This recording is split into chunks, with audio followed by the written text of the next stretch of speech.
तुमच्या रोजच्या जगण्यातली विस्मयकारक माहिती जी ठरणारे तुमच्यासाठी महत्वाची. ऐका साम टीव्हीचा आज स्पेशल पॉडकास्ट, जे तुमच्यासाठी महत्वाचं तेच आमच्यासाठीही. धक्कादायक बातमी समोर येते. मुलीच्या लग्नाचं वय आता 9 वर्ष करण्यात येणार आहे.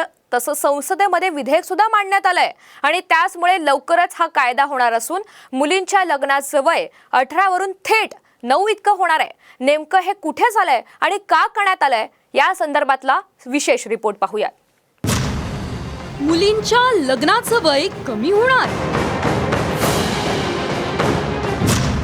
लग्नाचं वय 9 वर्ष करण्यासाठी कायदा.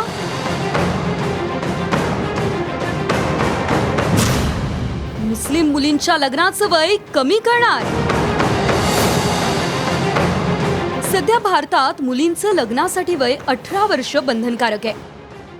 आता हेच वय 21 वर्ष करण्यासाठी भारतात हालचाली सुरू आहेत. भारतापासून अवघे 2 देश दूर असलेल्या इराकमध्येही मुलींच्या लग्नाचं वय 18 वर्ष इतकंच आहे.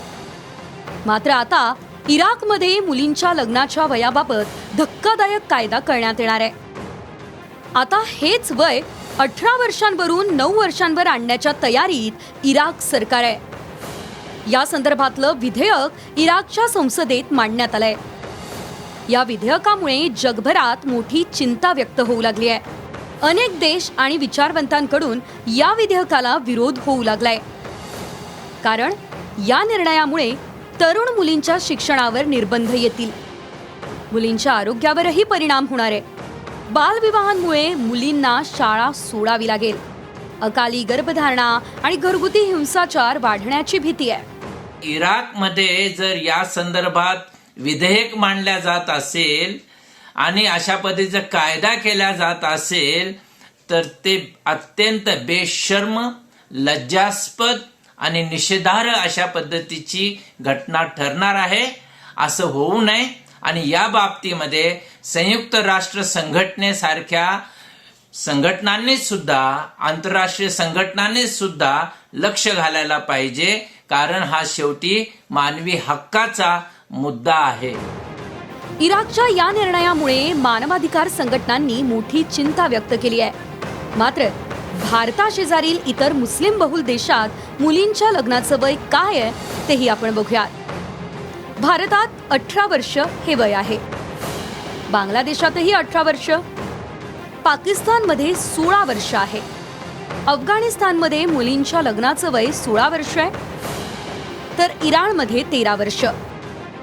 युनिसेफच्या अहवालानुसार इराकमध्ये 28% मुलींची लग्न ही 18 वर्षांच्या आधी होतात. आता याला कायद्याची जोड मिळाली तर हे प्रमाण भयानक वाढणार. याचा दूरगामी परिणाम इराकच्या महिलांवर होणार आहे. सारं जग प्रगतीच्या दिशेने वाटचाल करत असताना इराकचा प्रवास मात्र आदिम काळाकडे सुरू झालाय.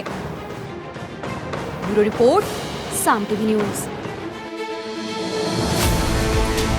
या एपिसोड मधून मिळालेली माहिती कशी वाटली हे आम्हाला कमेंट्समध्ये नक्की कळवा. आणि रोज ऐका बिंजपॉट्स ॲपवर किंवा तुमच्या आवडत्या पॉडकास्ट प्लॅटफॉर्मवर साम टीव्ही आज स्पेशल पॉडकास्ट. आणि हो, आम्ही यूट्यूबवर पण साम टीव्ही या नावानं आहोत. तिथे आम्हाला नक्की लाईक आणि सबस्क्राईब करा.